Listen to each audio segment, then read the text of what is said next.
그래서 오늘 또 굉장히 중요한 말씀. 너희는 나를 누구라 하느냐. 여러분, 우리는 살면서 무수한 질문을 참 많이 합니다. 나는 어떤 사람인가? 또 나는 어디서 와서 어디로 가는가? 그리고 나는 어떻게 살아야 되는가? 그리고 나는 내세에 어떻게 될까? 여러 가지 인생에 살면서 질문을 참 많이 던지지요. 그런데 가장 본질적이고 가장 중요한 질문, 예수님은 누구신가라는 그러한 질문이에요. 여러분 믿습니까? 가장 중요한 질문은 하나님은 어떤 분이신가? 예수님은 어떤 분이신가? 성령님은 어떤 분이신가? 근데 우리는 그런 질문보다 우리의 중심이 다 자기에만 집중되어 있기 때문에 다 나 그렇잖아요. 근데 가장 중요한 질문은 하나님은 어떤 분이신가 질문이에요. 왜 그렇습니까? 하나님은, 예수님은 우리의 구원이기 때문에. 예수 믿는 것 따라서 인생의 운명이 다 결정돼요. 예수를 믿는 것은 구원입니다. 예수를 거절한 것은 멸망이에요. 요한일서 5장 12절에 아들이 있는 자에게는 생명이 있고 하나님의 아들이 없는 자에게는 생명이 없느니라. 하나님의 아들 예수 그리스도를 마음에 믿고 예수님을 받아들이는 사람에게는 생명이 있는 거예요. 예수를 믿습니까? 아멘 하면 생명이 있는 거예요. 근데 예수가 없는 사람, 하나님을 거절하는 사람, 하나님을 믿지 않는 사람에게는 생명이 없습니다. 요한복음 17장 3절에 봤죠. 영생은 그 유일하신 참 하나님과 그의 보내신 자 예수 그리스도를 아는 것이다. 영생이 뭐예요? 영원한 생명은 하나님이 보내신 예수 그리스도를 아는 것이에요. 여기 알다라는 것은 야다예요. 예수님 인격적으로 만나는 것이요. 예수님 인격적으로 체험하는 것입니다. 여러분, 그런 놀라운 축복 역사가 있기를 예수님의 이름으로 축원드립니다. 우리 신앙은요, 모든 것이 예수 중심이에요. 예수 중심. 여러분, 그렇다고 레오나르도 다빈치가 그 이태리의 밀란의 루토빙코라고 하는 공작에게서 최후의 만찬의 그림을 그려달라는 이러한 그림을 부탁을 받았다고 합니다. 그래서요, 3년 동안 열심히 막 기도하면서 그냥 열심히 초벌 작업을 레오나르도 다빈치가 끝냈습니다. 그래서 너무 기뻐가지고 이제 자기 친구한테 이 그림을 딱 가져가고 이 그림에 대해서 좀 평을 좀 해달라고. 그러니까 이 친구가 하는 말이 뭐냐면, 예수님의 잔에 성잔이 들려있는데, 성찬잔이 들려있는데 이 잔이 너무나 실제적이고 그리고 진짜 살아있는 컵 같다라고 하면서 이것이 굉장히 인상적이다, 그렇게 대답을 하는 거예요. 그런데 갑자기 레오나르도 다빈치가 그냥 붓을 들고서 그 컵을 그냥 쥐어버리는 거예요. 그러면서 이 친구가 깜짝 놀라면서 왜 그러냐고. 그러니까 이 레오나르도 다빈치가 믿음이 참 좋은 것 같아요. 이렇게 말합니다. 아무것도 이 그림에서 예수 그리스도보다 더 중요한 것은 없어야 하기 때문이네. 다시요. 아무것도 이 그림에서 예수 그리스도보다 더 중요한 것은 없어야 하기 때문이네라고 그렇게 말을 했다고 그랬습니다. 여러분, 사실 그렇습니다. 사실은 우리 인생의 가장 중요한 분은 예수 그리스도가 돼야 됩니다. 우리가 살 때도 너무 나한테, 내가 성공하는 마음에 너무 집중하지 마세요. 하나님께 집중하는 사람, 하나님의 인생을 포커스를 맞는 사람은요, 인생이 잘 되게 되어 있어요.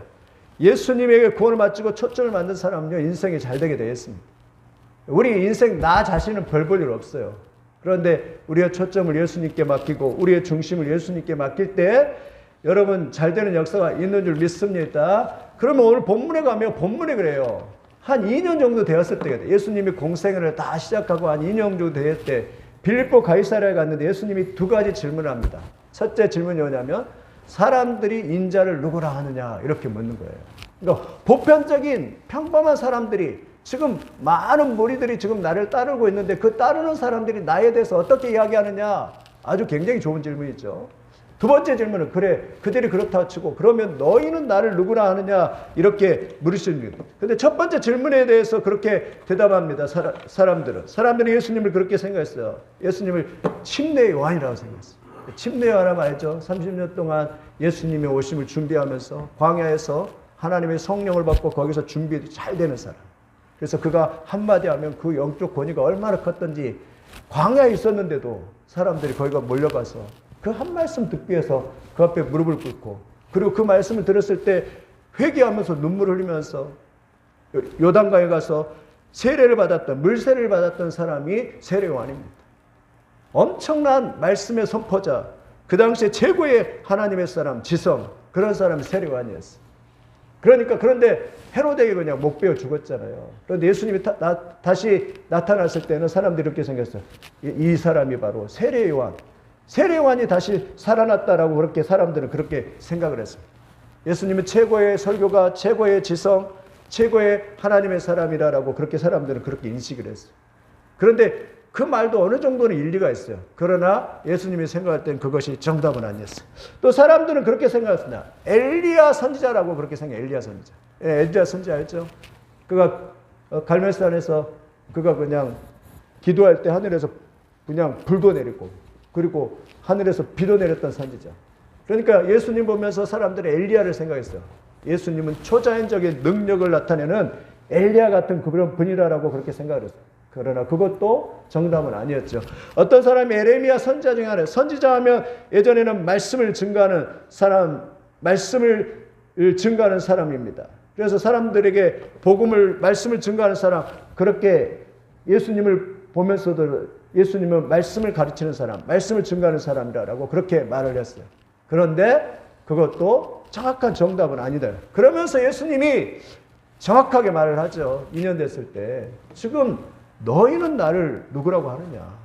2년 동안 나하고 너희하고 지금 솥밥을 함께 이렇게 먹고 2년 동안 그렇게 같이 이렇게 살았는데 그렇게 살면서 너희는 지금 나를 따르고 5병이요 7병이요 그리고 풍랑 만났을 때도 나를 초자연적인 능력을 행하고 안진병을 일으키는 그러한 놀라운 능력을 이렇게 너희가 체험을 했는데 그런 너희는 강조하는 거예요.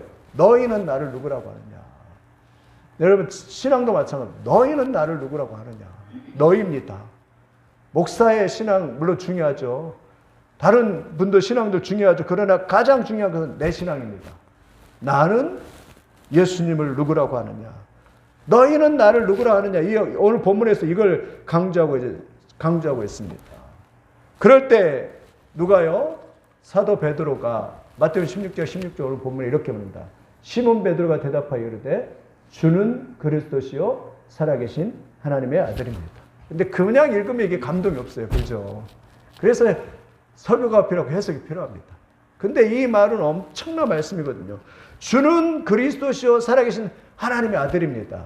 그랬더니 예수님이 그냥 박수를 치면서 바요나 시모나 이것을 알게 한 일은 혈육이 아니다. 사람이 아니다. 이것은 하나님께서 알게 해주신 것이다. 이러면서 시몬을 칭찬하면서 내가 이 신앙 고백이 앞으로 내 교회를 예수님의 그 교회를 주님의 교회를 세우겠다라고 그렇게 베드로를 칭찬하면서 그렇게 말씀해요. 그리고 천국 열쇠를 은폐의 권세자가 이기지 못하는 천국 열쇠를 이렇게 주겠다라고 그렇게 말씀해요. 이 신앙 고백이 굉장히 여기서 주는 그리스도라는 말은 뭐냐면 사실 이 성경에는 정관사가 빠졌어요. 정관사가 넣으면 그렇게 말해요. 주는 그 그리스도이십니다. 즉 주님이 바로 우리가 오랫동안 기도하였던 바로 그 메시아 그리스도라는 뜻입니다. 우리가 그렇게 오랫동안 기다렸는데 우리가 기다렸던 그 구원자 메시아 그분이 바로 당신입니다라는 그런 뜻이 있어요. 여러분 그리스도는 기름 부음을 받는 자라는 뜻입니다.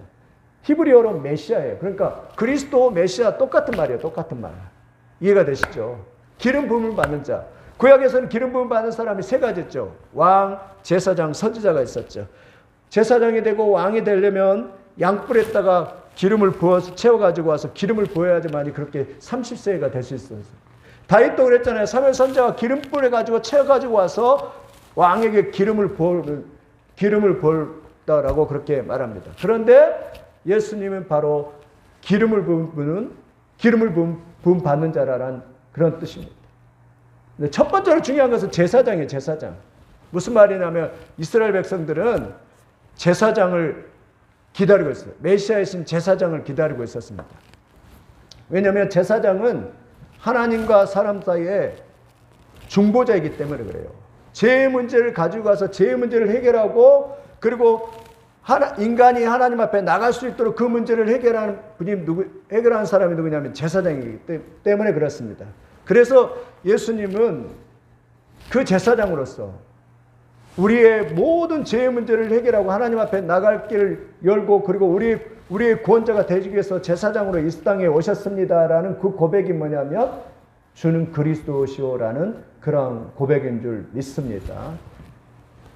여러분, 그래서 예수님 고백할 때 가장 중요한 고백이며 주는 그리스도 고백이라는 말은 뭐냐면 당신은 나의 구원자입니다라는 고백이에요. 한번 따라서 합니다. 당신은 나의 구원자이십니다. 예수님을 볼 때마다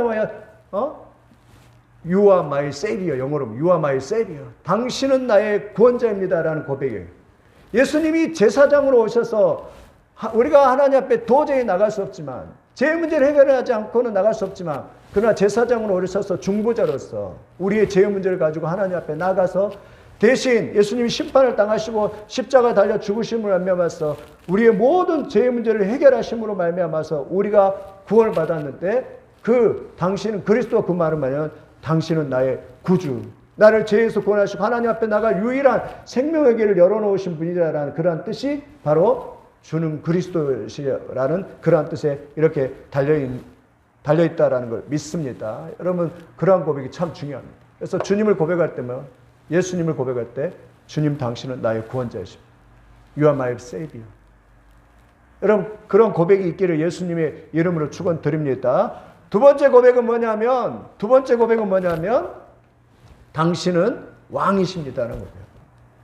당신은 그리스도입니다라는 그 고백은 뭐냐면 예수님 당신은 왕이십니다. 왕은 어떤 기능이 있죠? 이 세상을 통치하고 다스리는 기능입니다. 예수님은 제사장뿐만 아니라 한 걸음 더 나가서 예수님은 왕이십니다. 예수님은 우리를 다스리시고 우리를 통치하시고 내 운명을 주장하고 날마다 나의 삶을 인도하는 분이 예수님입니다. 그래서 우리는 이 두 가지를 예수님 당신은 우리의 주님이십니다 고백과 함께 구주이십니다 고백과 함께 예수님 당신은 왕이십니다라는 고백을 해요. 오늘날로 말하면 이렇게 예수님 당신은 나의 주님이십니다라고 그렇게 고백하는 것입니다. 이것을 영어로 말하면 로드십이라고 해요. 로드십. 예수님이 주인된 삶, 예수님이 나의 왕이 되는 삶, 예수님이 나를 다스리고 통치하는 삶, 그것을 로드십이라고 합니다. 그러니까 주는 그리스도 그 고백은 뭐냐면 예수님 당신은 나의 주님입니다라고 고백하는 것이. 그런데 어떤 사람을 보면 예수님 당신은 나의 구원자입니다라고 그렇게 고백되는 사람이 있어요. 그런데 예수님 당신은 나의 왕입니다, 주인입니다라는 고백이 안 돼요. 그래서 세상 살아갈 때 예수님 당신은 나의 구주이십니다라는 고백을 해놓고는 세상 살아갈 때 예수님 당신은 나의 왕입니다 고백이 안 되니까 세상 살 때는 자기가 주인이 되었고 자기 마음대로 이렇게 그냥 자기 마음대로 살아가는 사람이 있다라고 그렇게 말씀하고 있습니다. 여러분, 이것도 고백이 돼야 돼요. 주님 당신은 나의 왕이십니다. 당신은 나를 다스리고 당신은 나의 통치하시는 나라입니다. 여러분, 이런 은혜가 있기를 예수님의 이름으로 축원드립니다. 하나님 우리의 왕이십니다. 하나님 우리의 주인이십니다. 하나님 우리의 인생을 책임지고 우리의 걸음을 인도하시는 주인이십니다. 예수님을 그런 왕으로, 예수님을 그런 주인으로, 그리스도로 모시는 그러한 놀라운 능력의 역사가 있기를 예수님의 이름으로 축원드립니다. 구원은 뭐냐? 구원은 예수님을 나의 구주로 받아들인 거고 예수님을 나의 왕으로 받아들인 것, 나의 주님으로 받아들인 것입니다. 그래서 내 마음속에 예수님이 살아계시는 것, 그것이 구원이다라고 그렇게 말합니다. 그래서 예수님이 그 질문 속에 너희는 나를 누구라고 할 때 베드로가 주는 그리스도시요 살아계신 하나님이다 이 고백을 할 때 그것이 그렇게 중요하다. 여러분, 이 고백이 이루어지시기를 예수님의 이름으로 축원드립니다. 아직도 이 고백이 안 된 사람들 많아요. 교회 다니면서도 예수님이 구주이시고 예수님 왕입니다라고 이렇게 고백이 안 된 사람인데 이 고백이 이루어지기를 예수님의 이름으로 축원드립니다. 예수님께서 베드로가 이 고백을 할 때 비로소 오늘 본문에 보면 예수님께서 계시하신 것입니다. 마태복음 16장 21절입니다. 한번 같이 읽겠습니다. 시작. 이때로부터 예수께서 자기가 예루살렘에 올라가 장로들과 대제사장들과 서기관들에게 많은 고난을 받고 죽임을 당하고 제3일에 살아나야 할 것을 제자들에게 비로소 나타내십니다. 여러분, 예수님이 2년 됐는데 그 전에까지는 죽는다 이런 말 한마디도 안 했어요. 그런데 이 사도 베드로의 주는 그리스도시요 살아계신 하나님의 아들입니다 이 고백을 받고 나서야 비로소 강조를 비로소 예수님이 십자가에 죽으실 것과 부활하실 것을 이야기하셨다는 것입니다. 이 신앙 고백을 하고 나서 비로소 뭐예요? 예수님이 하나님 나라의 그 비밀을 십자가의 죽음과 그리고 부활의 이 비밀을 이렇게 말씀하셨다는 거예요. 여러분 십자가에 죽는 것은 예수님이 구원자로 죽는 거잖아요. 부활하셨다는 것은 예수님이 왕으로서 다시 왕이기 때문에 다시 살아날 수 있는 것을 이렇게 말씀하시는 것입니다. 여러분 믿으시기를 예수님의 이름으로 축원드립니다. 예수님 우리의 참된 대제사장으로 반드시 그렇습니다. 반드시 죽으셔야 했어요. 왜? 제사장의 중요한 책임이 뭐예요? 속죄 제물이 되는 거예요. 제사장은 속죄 제물을 준비하는 것입니다. 근데 예수님은 친히 속죄 제물이 되셔서 우리의 죄의 문제와 심판과 저주의 문제를 다 해결하시고 중보자로서 하나님 앞에 중보자로서 친히 십자가에 죽으셔야 했습니다. 근데 여기서 끝나면 안 돼요. 죽음으로 끝나버리면 이 드라마는 진짜 굉장히 볼품없잖아요. 구주로서는 죽었지만 그러나 예수님이 어떻게 해요? 다시 죽으셨지만 부활하셨어야만 했어요. 다시 리전 하셔야만 해요. 왜 부활하셔요? 왜 그렇습니까? 부활하셔야만이 하나님의 왕으로서 생명을 가진 자로 사람들에게 이렇게 증명할 수 있기 때문에 그렇습니다. 그러니까 이 십자가와 이 부활을 죽음을 예수님이 베드로의 이 고백을 듣고 이렇게 고백을 듣고서 이렇게 십자가의 놀라운 비밀을 이렇게 이야기하는 거고 있는 것을 이렇게 볼 수가 있습니다. 우리도 항상 주님 앞에 고백은 항상 이 두 가지.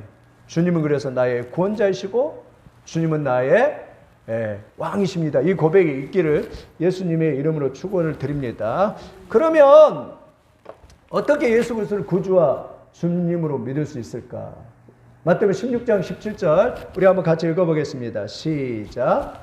예수께서 대답하여 이르시되 바요나 시몬아 내가 복이 있도다. 이를 내게 알게 한 이는 혈육이 아니요 하늘에 계신 내 아버지입니다. 여기 어떻게 나왔잖아요. 시몬 베드로가 주는 그리스도 살아계신 하나님의 아들 이 고백을 누가 했다고요? 혈육이 아니라. 그 말은 무슨 말이냐면 인간의 이성으로 인간이 스스로 깨달아서 그렇게 하는 게 아니라는 것이에요. 참 그렇습니다. 제가 어제도 이 어떤 성령론에 대해서 책을 읽는데 그렇더라고요. 이 정답이 명확한 게 아니에요. 구원에 대해서. 그러니까 마음이 그냥 답답해요. 그냥. 저도 우리 애들 있지만 그냥 제가 가서 그냥 구원받아라 해가지고 그냥 다 받았으면 좋겠어요. 우리 성도들 구원받아라 해가지고 다 받았으면 참 좋을 것 같아요. 근데 정답이 없어요. 내 힘으로요? 오늘 본문에 혈육으로 안 되는 거예요. 근데 하늘에 계신 내 아버지이시니라고 해요. 사람으로는 다 할 수 없으되 뭐예요? 하나님으로 하시느니라. 구원은 누구의 주권에 속했어요? 하나님의 주권에 속했어요. 구원은 누가 하는 거예요? 성령님이 하시는 거예요. 구원은 하나님의 주권. 오늘 베드로가 고백한 거, 그냥 자기도 그냥 언뜻 생각나서 예수님, 주는 그리스도시여 살아계신 하나님의 아들이십니다. 이렇게 고백했는데 언뜻 자기도 생각나서 이렇게 다 고백을 했는데 예수님이 하신 말이 그것은 네가 아는 게 아니야. 하나님께서 가르쳐 주는 거야. 성령이 가르쳐. 여러분 하나님의 성령이 역사하지 않으면요 절대 듣지 않습니다. 설교가 지긋지긋해요 그냥. 아무리 빌리암 목사님이 와서 설교해도 설교가 잘 귓구멍을 뚫어도 안 들려요. 성령이 역사해 주지 않으면 우리가 하나님의 말씀을 들을 수가 없어요. 예수가 하나님의 아들이고 예수가 나의 죄를 위해서 죽었다는 사실이 절대로 믿어질 수가 없어요. 저 사람 지금 생명의 앞에서 천국과 지옥을 놓고 지금 생명을 위협한 상황에서 좀 예수 믿으세요 그랬는데도 그냥 아멘만 해도 됐는데도 절대로 입을 떼어서 아멘 못하는 거예요. 지금 곧 암이 걸려갖고 죽는다고 해서. 근데 제가 예전에 연세대학교 공학원에 갔는데 어떤 일 때문에 갔는데 저희 주일학교 아버지가 그냥 그 배가 복수가 이렇게 볼록 타가지고 물이 볼록 타가지고 배가 차가지고 이제 오늘 내일 하고 있었어요. 일주일 남았다고 그랬어요. 제가 그래서 뭐 진지하게 아버님 내가 예수님을 소개합니다. 예수님 믿으시겠습니까? 근데 놀랍습니다. 보통 사람들은 긴 설명도 안 했어요. 제가 설명도 잘하지도 않았어요. 예수 믿으면 구원입니다. 믿겠습니까? 이 아버지가 힘이 약한 목소리로 아멘 하면서 예수를 받아들였어요. 그리고 눈물을 흘려요. 예수를 받아들였어요. 아무나 예수를 못 받아들여요. 성령이 역사하지 않으면 성령이 답입니다. 성령이 역사하지만 하늘 아버지께서 역사하지 않으면 예수를 주님이라고 결코 받아들일 수 없는 것입니다. 이 베드로가 이렇게 고백한 것은 누가 했다고요? 성령이라는 거예요. 성령이 아닌 거예요. 성령이 아니면 아무리 설교를 들어도. 그러니까 교회에서도 교회에서 이렇게 많은 사람들이 이렇게 앉아서 어떤 사람은 공부하고 그랬죠. 물론 어떤 사람은 너무 진지하지 않아서 깨닫지 못할 수도 있지만, 그러나 어떤 사람은 깨달아져요. 근데 어떤 사람은 깨닫지 못해요. 사실 공부도 그렇잖아요. 공부도 어떤 사람은 깨달아지고 어떤 사람은 그러는데. 여러분, 이것 때문에 고민을 했대요. 아니, 똑같이 설교를 듣고 똑같이 예배를 드리고 어떤 한 10년, 20년 교회 다녔는데 구원도 못 받고 깨닫지도 못한 사람이 있고, 그러나 어떤 사람은 그냥 며칠 다니지도 않았어요. 몇 번 다니지도 않았어요. 근데 교회 왔는데 그냥 하나님의 말씀이 다 깨달으면서 하나님이 열리면서 예수님이 구원자인 걸 믿어지면서 십자가에 죽으시고 나를 위해서 십자가에 죽으시고 부활하신 걸 탁 믿은 거예요. 왜 그럴까요? 왜 그래요? 성령의 역사입니다. 그럼 하나님의 은혜를 구해야 돼요. 우리가 하려는 그것밖에 없는 게 긍휼을 구해야 긍휼을 구해요. 우리 힘으로 안 돼요. 여러분, 구원의 확신 우리 힘으로 안 됩니다. 우리는 긍휼을 구하고 하나님의 은혜를 구해야 될 줄 믿습니다. 성령이 분바되어야만이, 성령이 역사해 줘야만이 어떻게 해요? 깨달을 수 있고 들리는 거예요. 그렇다면 깨닫는 게 축복이고 들리는 것이 축복이에요. 하나님의 말씀이 들리는 것이 축복입니다. 들리는 게 구원이에요. 들린다, 그거는 성령의 역사가 있다라는 것이요. 여러분, 들려지기를 예수님의 이름으로 축원드립니다. 저는 신학교 때 우리 선배 한 사람 생각나는데, 그 사람은요, 신학교에 왔다가 또 돌아가고 왔다가 또 돌아가고. 왜 그러는데요? 신학교 공부가 하나도 들리지 않는 거예요. 하나도 재미가 없어요. 그러니까 왔다가 또 돌아가고 왔다가 또 돌아가고. 성령이 역사하지 않으면 하나님의 말씀을 깨달을 수 없어요. 여러분, 간절해야 될 이유가 뭐냐? 하나님 깨닫게 해주세요. 예수님이 그 십자가 앞에서 예수님이 십자가의 보혈이 나를 위한 것임을 깨닫게 도와주세요. 예수님의 부활을 위한, 나를 위한 생명의 부활임을 깨닫게 해주세요. 누구든 예수 믿는 사람은 나중에 그렇게 된다는 것을 나를 위해서 깨닫게 도와주시옵소서. 발버둥 쳐야 돼요. 발버둥. 예수님이 구원이 그냥 그저 아무런 노력 없이 그렇게 되는 것은 아니에요. 주님 알고 싶고 하나님 말씀을 깨닫고 싶고 구원을 받고 싶고 구원에 대한 소망이 있어야 될 줄 믿습니다. 안 깨닫아요. 안 깨닫으면 끝이에요. 그냥 안 깨달아요. 아무도. 목사의 자녀들도 또 직분을 맡았어도 다 소용이 없어요. 왜? 성령을 통해서 하나님의 말씀이 깨달아지지 않으면, 이 구원의 진리이신 예수님이 깨달아지지 않으면 다 소용이 없어요. 왜? 교회 다니는 이유가 가장 궁극적인 것은 우리가 복받기 위해서 그런 게 아니라 예수님 믿고 구원을 받고 제사함을 받고 하나님과 친밀한 관계를 맺고 하나님의 자녀가 되고 하나님의 백성이 되기 위해서 그렇게 예수를 믿는 거잖아요. 그렇게 깨달아지는 것은 성령의 역사입니다. 여러분, 믿어지시기를 예수님의 이름으로 축원을 드립니다. 믿어지는 게 축복이에요. 저도 보니까 오래 걸리는 거예요. 오래 안 믿었고 그냥 어떨 때는 진짜 그냥 안 믿어갖고 그냥 쥐어 짤 때도 있고 하나님의 그 친밀감을 못 느낄 때도 있고 그럴 때가 참 많이 있어요. 여러분, 믿어지시기를 예수님의 이름으로 축원합니다. 그래서 믿음이 축복입니다. 믿음은 누구예요? 하나님의 선물이라고 말합니다.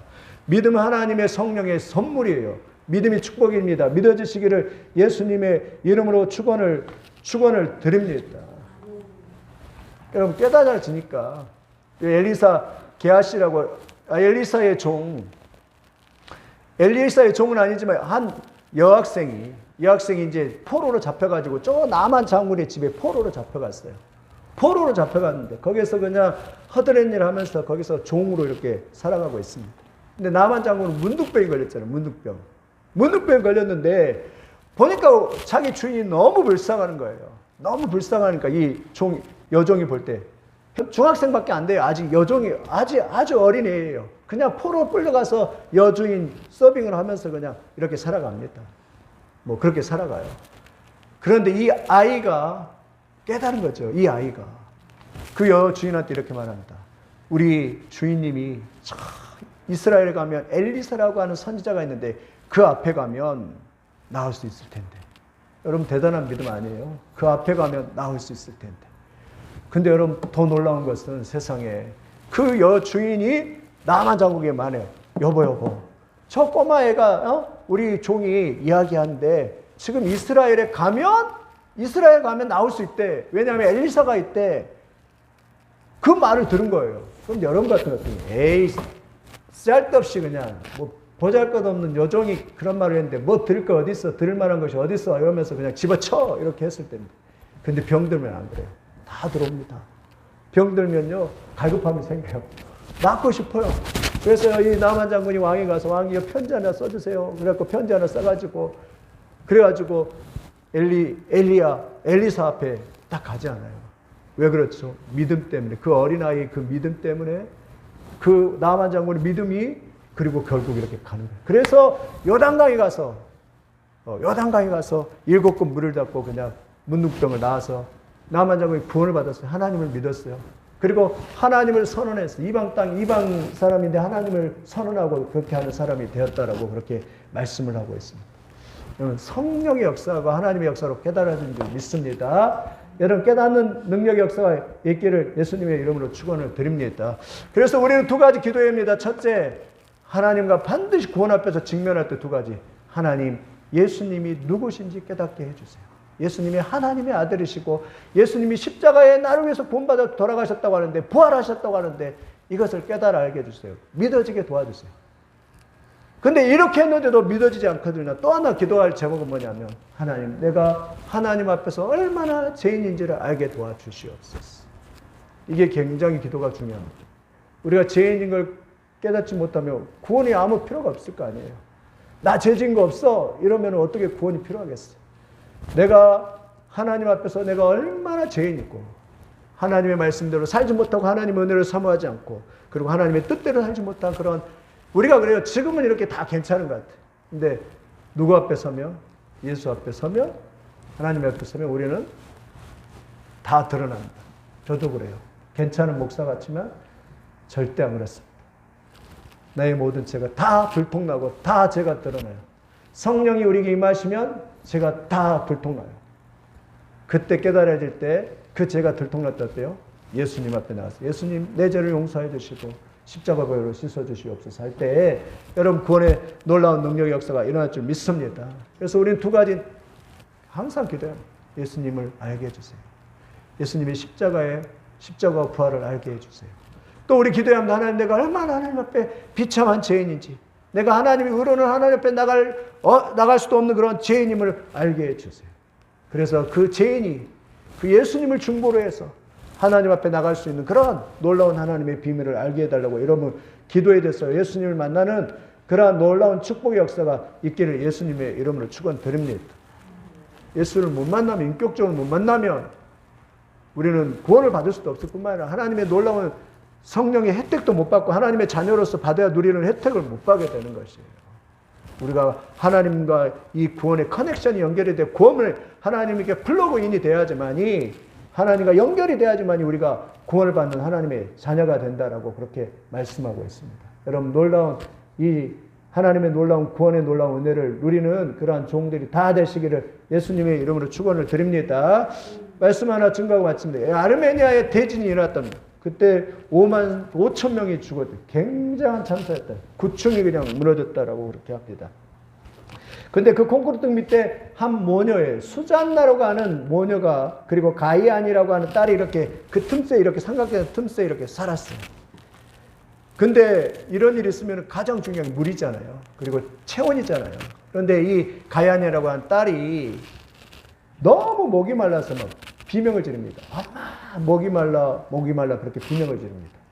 그런데 수잔나가 생각하니까 물이 없는 거예요. 어떻게 할지 모르는 거예요. 그런데 그때 텔레비전에서 TV에서 봤던 게 생각나요. 아, 조난을 당하면 피를 이렇게 먹는구나. 이게 생각이 납니다.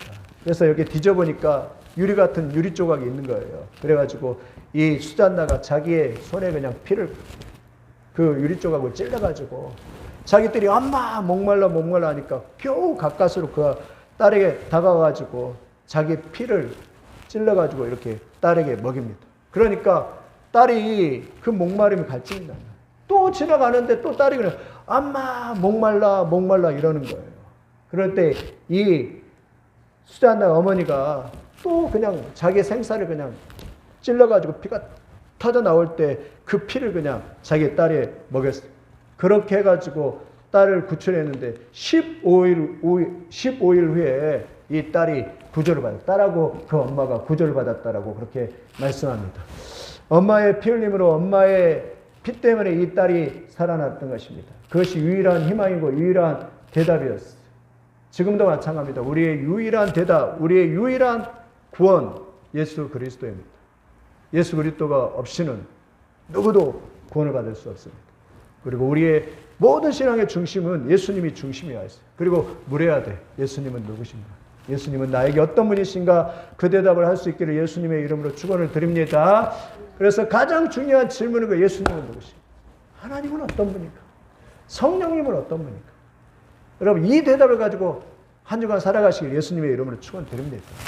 어떤 사람은 이렇게 나는 어떤 사람인가? 나 하면서 살아가요. 다 버려야 돼. 나는 나에 대한 질문, 좋은 질문이 하나도 없습니다. 우리 인간은 약합니다. 우리 인간은 죄인이에요. 예. 나 바라보면서 살 게 아무것도 없어요.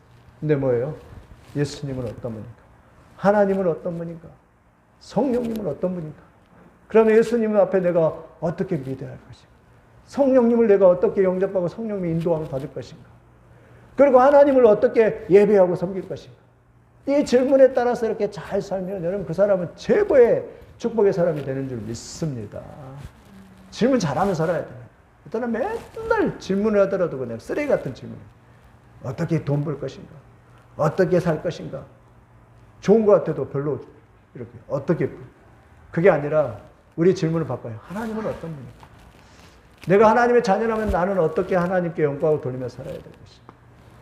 예수님은 어떤 분이신가? 예수님이 왜 과연 십자가에서 그렇게 피를 흘리면서 돌아가시고 십자가에서 죽으시고 부활하셨어요? 예수님이 다시 재림한다고 했는데 나는 어떤 사람인가? 나는 준비가 되어 있는가? 성령님은 어떤 분인가? 성령의 인도함을 받아야 하는데 육으로 사는 것은 육이요, 영으로 사는 것은 생명과 평안이라고 그렇게 말을 했는데 과연 나는 어떻게 사는가 이러면서 여러분 우리의 질문을 다 바꾸면서 한 주간 또 승리하는 여러분들이 다 되시기를 예수님의 이름으로 축원을 드립니다. 예수는 메시아이십니다. 예수는 기름 부은 바죠. 우리의 구원을 위해서 우리의 부활을 위해서 구원받은 자예요. 부르심을 받는 자입니다. 예수님은 나의 구주가 되시고 나의 주님이 됩니다. 예수님 믿을 때 우리는 이 구원을 영원한 생명을 얻는 하나님의 백성이 된 줄 믿습니다. 이러한 은혜를 체험하는 여러분들이 다 되시기를 예수님의 이름으로 축원을 드립니다. 기도하겠습니다. 하나님, 우리도 살면서 반드시 이 질문 앞에서 대답할 수 있도록 축복하여 주시옵소서.